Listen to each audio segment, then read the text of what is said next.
She ran into the flames, while grown men stood frozen. But what the billionaire father saw next changed his entire life. The morning air was thick with humidity as 12-year-old Lorian Grace stepped barefoot onto the cracked wooden steps of her family's rusting trailer. Her clothes were faded and patched, her hands already dirty from collecting bottles since sunrise. She moved with quiet determination, her sharp hazel eyes scanning the roadside ditches for anything worth a few cents. Life hadn't been fair to her, but she never expected it to be. Her mother, Claribel, worked double shifts at the local diner, barely making enough to keep the lights on. Her father had vanished before Lorian's first birthday, leaving behind nothing but a name on a birth certificate. They didn't talk about him. There was no point. All that mattered was surviving the day. Kids at school mocked her, their shiny shoes and clean backpacks, a constant reminder of what she didn't have. They called her dumpster girl and laughed when her lunch was just 2 pieces of white bread and a pickle. But Lorian never lashed out. Instead, she held her silence like armor, keeping her dignity where they couldn't reach it. That morning, as she walked the shoulder of the highway near the trailer park, dragging a garbage bag half full of cans, a black SUV sped past her, music blaring. She caught a glimpse of a boy in the back seat, maybe her age, wearing a white button-up shirt, headphones on, eyes half closed. The car disappeared around the bend, and Lorian kept walking, unaware that fate was already bending quietly behind her. She had no idea that within 20 minutes, that same boy would be trapped in a burning vehicle, and she would be the only one willing to run into the fire. The sun had climbed higher, casting a harsh glare across the asphalt, as Lorian continued walking along the side of the road, her bag of cans clinking with every step. The heat was rising fast, and the scent of melted tar lingered in the air. She was about to cross over to the shaded side when she heard it, a loud screech, followed by a sickening crunch of metal. She froze, her eyes darting toward the curve just ahead, where a narrow side road fed into the highway. A black SUV, the same one she had seen earlier, had veered off course. It slammed into a utility pole with terrifying force, the front end crumpling like paper. The sound echoed through the stillness. Then came the silence, and then the sudden roar of fire. Without thinking, Lorian dropped her bag and sprinted toward the wreck.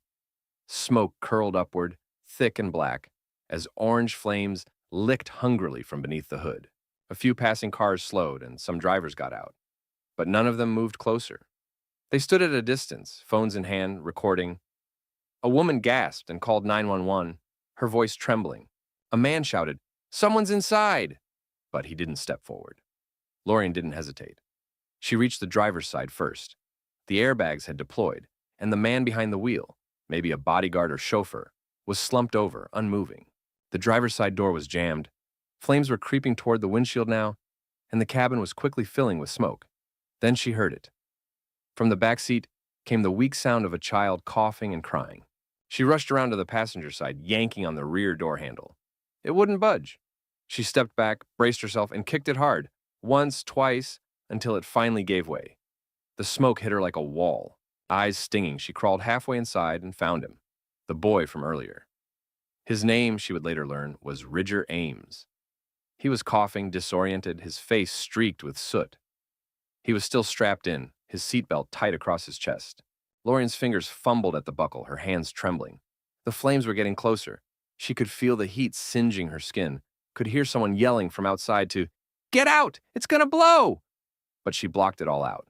With one last tug, the belt came loose. She pulled Ridger toward her, cradling his head as she dragged him out of the vehicle.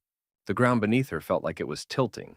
Her vision swam, and the roar of the fire behind her sounded like a storm in her ears.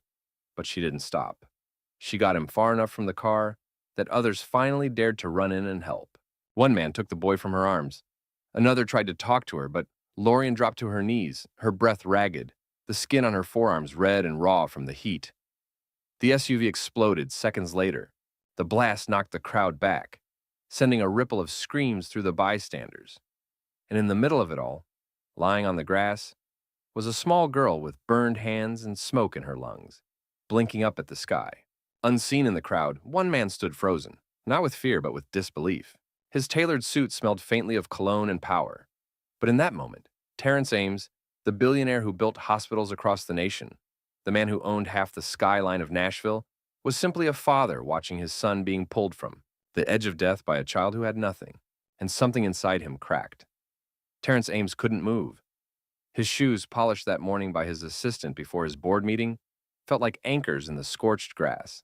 He stood just beyond the caution tape now being strung across the scene by first responders, unable to tear his eyes away from the image burned into his mind. His son, Ridger, being carried from the wreckage by a girl who looked like she hadn't eaten a proper meal in days. He hadn't even realized Ridger had unbuckled himself and climbed into the car. They were only supposed to be at the cafe for 5 minutes, just long enough for Terrence to take a call and grab a coffee before their next stop. He hadn't wanted to bring his son along at all that day, but his ex-wife had called last minute with some excuse about a spa appointment. Terrence had sighed, told his driver to stay with Ridger in the car, and left. Now the driver was unconscious, and the SUV was a heap of charred metal. And his son was alive only because a stranger had ignored every natural instinct to run from fire, and instead ran straight into it. Paramedics had Ridger on a stretcher now, placing an oxygen mask over his mouth.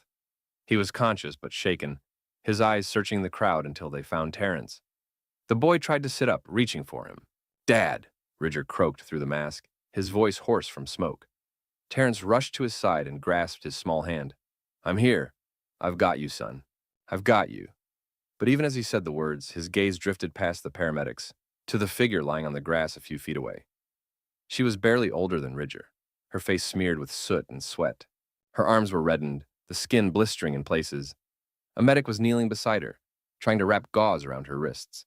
But Lorien waved him off with weak but insistent movements, as if tending to herself was less important than making sure Ridger was okay. "She pulled him out?" Terrence asked one of the officers near him, unable to take his eyes off her. "Yeah," the officer replied, still stunned. "Ran straight in. Got the door open. Unbuckled him. Whole thing could have gone up with both of them inside if she'd hesitated another second." Terrence nodded slowly, his jaw tight. A familiar coldness crept up his spine, something he recognized from boardroom betrayals and courtroom disasters. But this wasn't business. This wasn't something he could analyze on a chart. This was something primal and shaking and deeply human. He took a step forward, past the cameras now flashing as news vans pulled up, and reporters shouted questions no one was answering. No security, no publicist to shield him. Just a man with a wrecked car, a terrified son, and a truth he couldn't ignore. He knelt beside the girl. "Hey," he said softly. Her eyes opened, hazy and unfocused. She blinked at him through the pain. "Is he okay?" Terrence hesitated. "He is. Because of you." She nodded weakly and tried to sit up again. "Good. That's good. What's your name?" "Lorien," she whispered. "Lorien Grace." Terrence looked down at this injured child, her hands trembling, her hair singed at the ends. A girl who had every reason to walk away, every reason to save herself, but didn't. And for the first time in years, something shifted in his chest. Guilt, gratitude, awe, all tangled in a place he thought had long been buried under years of money, success, and emotional distance. He turned to the paramedic. "Make sure she gets the best care. I mean the best. Private room, burn specialists, everything. I don't care what it costs. Bill it to me, I'll cover it all." "Are you a relative?" the medic asked cautiously. Terrence paused. He looked at Lorien again, saw her chest rising shallowly with each breath. I'm someone who owes her more than I can ever repay." And deep down, he already knew this wasn't the last time their lives would cross. Not even close. Lorien woke to the sound of soft beeping and the sterile scent of antiseptic. Her eyelids were heavy, and her arms felt like they were wrapped in fire. For a moment, she couldn't remember where she was. The white ceiling above her seemed unfamiliar, too clean, too distant from the cluttered roof of the trailer she called home. Then it came back in flashes, screeching tires, smoke, flames, the seatbelt buckle burning against her fingers, the weight of the boy in her arms. Her chest tightened as if reliving it, and her hand twitched instinctively, though it was wrapped heavily in gauze and immobilized. A nurse appeared by her side, her smile gentle but cautious. "You're safe now, sweetheart. You're at St. Maribel Children's Medical. You've been asleep for almost a day." Lorien tried to speak, but her throat was raw. The nurse raised a cup with a straw to her lips. "Where's the boy?" Lorien whispered, her voice rasping. "He's fine. A little shaken, but home now." "You saved him." The nurse's voice cracked ever so slightly as she said the words. "You're a hero, Lorien." Lorien blinked at the ceiling, unsure what to do with that word. She wasn't a hero. She just didn't want the boy to die. She hadn't even thought. Her legs had moved on their own. She remembered the way no one else ran forward, just her. The nurse reached down and gently adjusted the IV line. "There's someone here to see you. He's been waiting all morning." Before Lorien could ask who, the door opened. In stepped Terrence Ames. Gone was the sharp Armani suit and polished air of power. He wore jeans and a button-up shirt, wrinkled and slightly untucked. He looked like a man who hadn't slept in days. His eyes met hers, and he stopped, as if taking her in again for the first time. "Hi," he said softly. "Do you remember me?" Lorien gave the faintest nod. "You're the dad." "Yes, I'm Ridger's father. I I don't even know how to begin thanking you." He walked slowly to the side of her bed and sat down in the chair, his movements careful, as if afraid she'd vanish if he moved too fast. "I've thought of 1,000 things I could say to you, and none of them feel big enough," he said. "You saved my son's life. You didn't know him. You didn't know me. You could have walked away, but you didn't." Lorien studied his face. There was something behind his words, more than just gratitude. She could see it in the way he looked at her bandaged hands, the way he hesitated before speaking again. "I've built hospitals, invested in medical research, made donations that made headlines. But in all that time, I don't think I've ever truly saved anyone," he said. "Not the way you did." She didn't know what to say. So she asked, "Is your son scared of me now?" Terrence's eyes widened in surprise. "Scared of you?" "Lorien, he hasn't stopped talking about you. He calls you the fire girl. He said you were brave and that you didn't even flinch." Lorien looked away, embarrassed. "I flinched," she said quietly. "I was terrified." "That's what makes it brave," he replied. "And doing it anyway." There was silence between them for a moment. Then Terrence reached into his coat and pulled out an envelope. "I know this isn't enough. It never will be. But I'd like to help your family. This is a check to help your mother, your home, anything you need." Lorien's expression shifted, and she pushed the envelope gently away with her bandaged hand. "Please don't," she said. "Not like that." He blinked. What do you mean?" "I don't want to be a story," she murmured, "or a transaction." Terrence swallowed hard. She wasn't trying to be ungrateful. She was protecting her dignity. Even now, in a hospital bed, wrapped in bandages and aching, she had pride. She didn't want a reward. She wanted meaning. He set the envelope down slowly. "Then let me help another way," he said. "A real way. I want to get to know you, Lorien. Not just for one thank you visit, but truly, if you'll let me. Let me earn your trust." She didn't answer right away. But after a long pause, she looked up and said, "Okay." And in that quiet agreement, something shifted. Not just for her, but for him. Because for the first time in a very long while, Terrence Ames wasn't thinking about stocks or profits or headlines. He was thinking about the kind of man he wanted to become, the kind of girl like Lorien Grace wouldn't say no to. 2 weeks had passed since the fire, but Lorien still felt its heat in her skin and bones. The doctor said the burns would heal with time, and they were hopeful she wouldn't have lasting scarring. She wore long sleeves and gauze wraps now, not out of shame, but out of necessity. Healing took time, they said, but what they didn't understand was that the hardest healing wasn't in her skin. It was in her place in the world. When she returned home from the hospital, everything was the same, but somehow completely different. The trailer still creaked with every gust of wind, and the faucet still dripped with maddening rhythm. Her mother's uniform still smelled of grease and coffee from the night shift, and the fridge still hummed emptily, half-stocked with whatever they could afford. But strangers now passed by their trailer just to get a glimpse of her. Some dropped off flowers, others left food or envelopes with cash. Local news vans had camped outside for days before giving up when Lorien refused every interview. She didn't want to be famous. She just wanted to breathe without her name echoing down every street in town. At school, things weren't easier. Kids who had mocked her for years now stared at her with wide eyes, as if she'd grown wings. Teachers who barely acknowledged her existence suddenly praised her in front of entire classes. Even the principal asked to hang her photo in the hallway, under the word courage. But it all felt hollow. She hadn't saved that boy for applause. She had done it because someone needed help. And now that the moment had passed, she didn't know what to do with all the noise it left behind. She wanted something quieter, realer. And then, just as the world began to settle into this surreal new rhythm, Terrence Ames came knocking, literally. He didn't send an assistant. He didn't make a call first. He showed up in person, standing outside their trailer in a clean navy coat, holding a folder and looking completely out of place. The neighbors peeked through blinds. A few whispered. Lorien opened the door herself, still in oversized pajamas. "I hope I'm not intruding," he said softly. She stepped aside and let him in without a word. He followed her into the tiny living room, ducking slightly under the sloped ceiling. Claribel, Lorien's mother, rose from the couch with a protective look in her eyes. "I remember you," Claribel said. "The man from the hospital." Terrence nodded respectfully. "Yes, ma'am. Thank you for letting me come." "What do you want?" "To talk," he said, "and to offer something. Not money, not attention, a chance." He sat down and opened the folder. Inside were crisp documents, brochures, and a handwritten letter. Lorien leaned forward, curiosity overriding her cautious distance. "This," Terrence said, sliding the materials toward them, "is a full scholarship to the Hamilton Ridge Academy.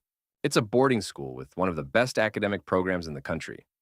They have a medical sciences track, full mentorship programs, and partnerships with universities. You'd have your own room, your own books, tutors, everything. No cost. All covered by a new scholarship fund I've created in your name." Lorien stared at the folder, then at her mother, who was silent. "And before you say anything," Terrence continued, "no strings. You're not a PR campaign. You don't owe me anything. I just want you to have a real shot at the life you deserve." Claribel's voice was quiet. "Why are you doing this? Really?" Terrence met her gaze. "Because I used to think saving lives meant building empires. Hospitals, networks. I thought big things could change the world. But I was wrong. One girl ran into a burning car without a second thought and showed me what real courage looks like. She reminded me why I started doing any of this to begin with." He turned to Lorien now. "You don't have to say yes today. I know it's a big change, but I want you to know that it's real and that I'll be here, however you choose to move forward." That night, after he left, Lorien sat awake for hours. She stared at the ceiling, the wind gently rattling the windows. She thought about her dream of becoming a doctor, about the fire, about Ridger's face when she pulled him free. She thought about the future, something that, for the first time in her life, felt like more than a day-to-day survival. She didn't want a handout. She wanted to earn it. But if someone was truly offering a doorway out, an honest, open door, then maybe it was time to walk through it. Even if it meant leaving behind everything she had ever known. The gates of Hamilton Ridge Academy loomed large and regal, their wrought iron spires crowned with polished gold leaves that gleamed in the morning sun. Behind them stretched a sprawling campus unlike anything Lorien had ever seen. Wide green lawns trimmed to perfection, stone buildings with arched windows, and students in tailored uniforms, walking briskly between classes as if they belonged to another world entirely. She stood at the entrance, a duffel bag hanging off her shoulder and a tight knot in her stomach. Her jeans were clean but secondhand, her coat a size too big. The admissions officer had said she didn't need to wear the uniform yet. It would be tailored for her within the week. But that did little to quiet the voice in her head that whispered, "You don't belong here." Still, she walked through the gates. Terrence had personally driven her that morning. He didn't say much. He seemed to understand she needed space. But before she left the car, he looked at her with a calm, serious expression and said, "Lorien, they might see what you were. Poor, burned, different. But one day they'll see who you are. And you don't have to rush to prove it. Just keep being you." Those words stayed with her as she made her way to the dormitory building.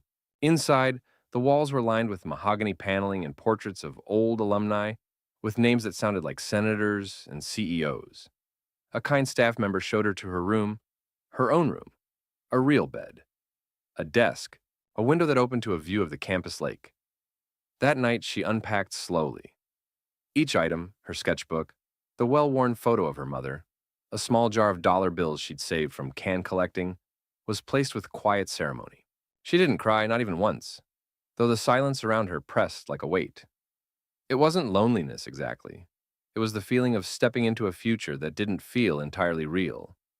Classes began the next day. The first thing she noticed was how the students spoke, quick, confident, and sharp-edged. They referenced books she'd never heard of, used words she didn't fully understand, and carried themselves with the unshakable certainty that the world had already decided they mattered. The second thing she noticed was that not all of them were cruel, but many were indifferent. Her scholarship status was no secret. A few girls offered polite, clipped smiles. Others whispered when she walked past. Her burned hands, though healing well, still bore traces of redness, and she caught more than one pair of eyes glancing at them before looking away. At lunch, she sat alone, until Ridger walked in. She hadn't expected to see him so soon. He was a grade below her, and though they'd kept in touch since the hospital, occasional texts, a few voice calls, he hadn't said he would be attending Hamilton Ridge, too. He spotted her instantly and grinned, jogging over with his tray. "Now move over, Fire Girl," he said, sliding into the seat beside her. Lorian gave him a dry look, but she smiled. "Don't call me that." "Why not? It's awesome. You're a legend, you know." "I'd rather be invisible." "Too late," he shrugged. "They already talk about you like you're either a superhero or a charity case. But I think you're just Lorian, and that's better." She blinked. "Why are you here? You go to some private school in Nashville, right?" "My dad transferred me. Said he didn't want me around people who only liked me because of my last name. I think he's trying this new thing where he pretends to have a soul." Lorian snorted. "You're harsh." "Yeah," he grinned. "But you like that." Over the next few weeks, things changed. Slowly. Lorian still sat in the back of her classes, still preferred to speak only when necessary. But the teachers noticed her. She turned in essays with more thought than flourish, asked the kind of questions that made them pause, and aced tests with quiet precision. She joined a science club, hesitant at first, until a guest speaker from a local hospital noticed her during a Q&A. He pulled her aside afterward and said, "You have the kind of mind that doesn't just learn medicine, it questions it. That's rare." It was the first time anyone had looked at her, not as a girl who saved a life, but as someone who might save more. And little by little, the distance between her and the others began to shrink. Not by much, but enough. Still, at night, she would sometimes lie in bed, staring out the window at the stars beyond the lake, wondering, will they ever stop seeing the fire when they look at me? But in those moments, she would remember Ridger's voice. Matter of fact and honest, "You're just Lorian, and that's better." And somehow, that made the quiet a little easier to bear.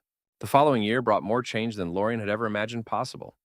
By the time she turned 13, her presence at Hamilton Ridge was no longer met with silence or suspicion. People had stopped whispering when she entered a room, some because they no longer cared, and others because they had come to respect her. She had become something rare at the academy, a quiet force, someone who didn't play social games but whose words carried weight when she chose to speak. Academically, she was thriving.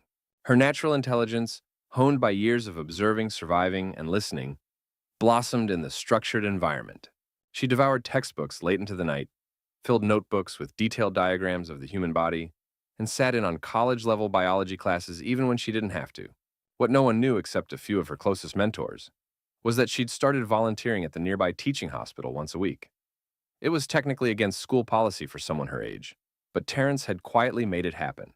She shadowed nurses, observed surgeries from the gallery, and sat beside patients who had no family to visit them. It grounded her. Because as much as Hamilton Ridge offered prestige and privilege, the hospital reminded her of where she came from and why she wanted to go further. Meanwhile, Terrence Ames had changed too. Gone was the man who moved through life insulated by wealth and reputation. In his place was someone still learning, still flawed, but trying, openly. His name began appearing not just in business journals, but in pieces about healthcare access, mentorship programs for underprivileged youth, and anonymous donations to fire recovery units across the country. He visited Lorian often, not always as the billionaire benefactor, but as a mentor, and slowly, something closer to a father figure. He never pushed, never pretended. He asked questions and truly listened to her answers. She could tell he was still haunted by that day, the accident, the fire, the seconds he'd wasted frozen on the sidewalk while a stranger's daughter ran toward the flames. He never spoke of it in detail, but it lived in his eyes every time he looked at her. One afternoon, during a rare weekend visit, he invited her to walk with him along the tree-lined campus path. "I'm not sure I've ever told you this," he began, his voice quiet, "but I don't think I would have forgiven myself if anything had happened to you that day." Lorian looked at him, puzzled. "You didn't know me then." "I didn't need to," he said. "I saw what kind of person you were before I ever learned your name, and I realized I wasn't that kind of person. Not yet." She stopped walking. You were just scared. Everyone else was too. But they weren't your father, he said, meeting her gaze. And I should have been. The words struck something deep in her. She didn't know what to say. There had always been a space inside her where a father should have been. A silence she had long since made peace with. She hadn't let herself wish for anything to fill it. Wishes were dangerous. But here was a man who wasn't trying to replace anyone, just trying to earn a place, however small, in the life of the girl who saved his son. That night, Ridger joined them for dinner in the campus dining hall. He and Lorien had grown close, more like siblings now. They joked over fries and milkshakes, teased each other about test scores, and challenged each other's ideas like equal minds. He was her anchor in a sea of unfamiliarity, and she, in turn, grounded him in a world where most people saw only his last name. As they walked out into the dusk, Ridger threw an arm around Lorien's shoulder and said, "You're the best thing that ever happened to this school, and definitely to us." Terrence smiled at that but didn't speak, because in that moment, he realized the truth he hadn't dared say aloud yet, that in all his years of building, acquiring, and accumulating, he had never truly built something that changed his heart, until a girl named Lorien Grace ran into fire and came back not just with his son, but with a piece of his soul. The auditorium was packed. Parents, alumni, professors, and honored guests filled the rows of velvet seats, the air humming with celebration. On the stage, a polished wood podium stood beneath the school crest of Hamilton Ridge Academy, and just behind it sat the graduating class in their dark green robes and golden sashes. Among them, seated in the front row, was Lorien Grace Ames. Her name had changed, not by force, not for charity, but by choice. 2 years earlier, when the adoption papers were quietly finalized, it was Lorien who insisted on keeping Grace as her middle name. Because I was still her before I became yours," she'd told Terrence. And he had understood. She'd grown taller, her face sharper with age, her gaze more focused than ever. The scars on her arms had faded into faint reminders, no longer something to hide, but something she wore like medals. They didn't define her, but they told part of the story, and what a story it was. She had been accepted into multiple top medical schools, including Johns Hopkins and Stanford, not just because of grades or test scores, but because every recommendation letter described the same thing. A girl whose hands had once been burned saving a life, and who now wanted to spend hers doing the same for others. As the principal finished the speech and the crowd applauded, the master of ceremonies stepped forward and cleared his throat. "And now," he said, "please welcome our valedictorian. A student whose journey here was unlike any other, a scholar, a survivor, and a symbol of what resilience looks like, Miss Lorien Grace Ames." Lorien rose to her feet to thunderous applause. Her heart pounded in her chest, not from fear, but from a strange and quiet awe. This was the moment. Her moment, and yet it wasn't just hers. She stepped up to the podium and adjusted the microphone. The light was bright, but she wasn't blinking. "When I first walked through the gates of this academy," she began, "I didn't know who I was to the world. I knew who I had been. A girl with burned hands who had grown up in a trailer, who collected cans to survive. And I knew what I had done. Pulled a boy from a burning car." She paused. "But what I didn't know was what that meant. I didn't feel brave. I felt terrified. I didn't feel like a hero. I felt like someone who didn't want to watch another person die." Silence settled over the room. "I came here not to be celebrated, but to become something. A healer, a protector, a person who could walk into rooms of suffering and do more than watch. I wanted to learn how to run into every kind of fire, with open eyes." Her gaze shifted briefly to the front row, where Terrence sat next to Ridger, both unmoving, both watching her like they might break. "But I didn't do this alone," she continued. "A man who could have walked away from me didn't. A boy who I once carried out of flames, later carried me through days when I didn't think I belonged. And a mother who never let poverty steal my dignity." She took a slow breath. "I'm not a miracle. I'm not a myth. I'm just a girl who got one chance. One doorway opened at the right time. And I ran through it. Because I had to." She looked out at the sea of faces, then smiled gently. "My story began with fire. But it didn't end there. The fire changed me. But it didn't define me. What defined me was what came after." And with that, she stepped back. The audience stood, not clapping, roaring. Terrence rose too, his hands trembling. Ridger beside him had tears in his eyes, pride glowing through every muscle of his teenage face. He remembered the girl in the smoke, the one who didn't even hesitate. Now she stood in front of them, not as a survivor, but as a leader, a future doctor, a daughter.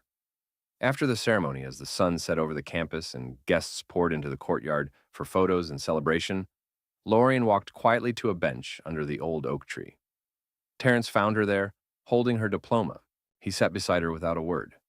For a long moment, neither of them spoke.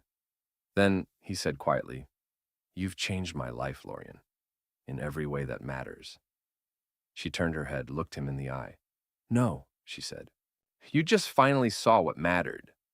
And for the first time in a long, long time, Terrence Ames wept openly, not from guilt or grief or fear, but from something simple and pure: love.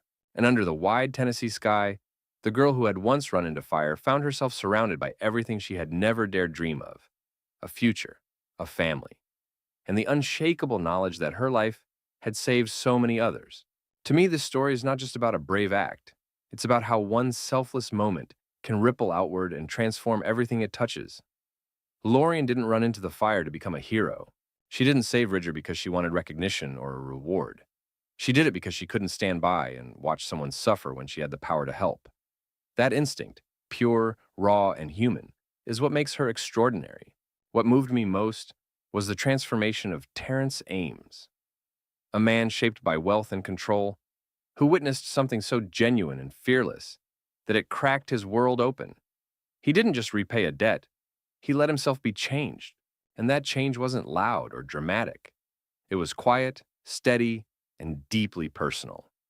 In a world that often celebrates noise, this story reminds us that the strongest acts of love, courage, and healing often begin in silence, in small, forgotten places. Lorian didn't escape her past.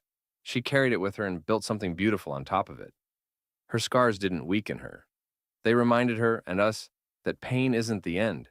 It's a beginning if we let it be. To me, this is a story about second chances, about choosing hope over bitterness, and about the truth that sometimes the person with the least gives the most.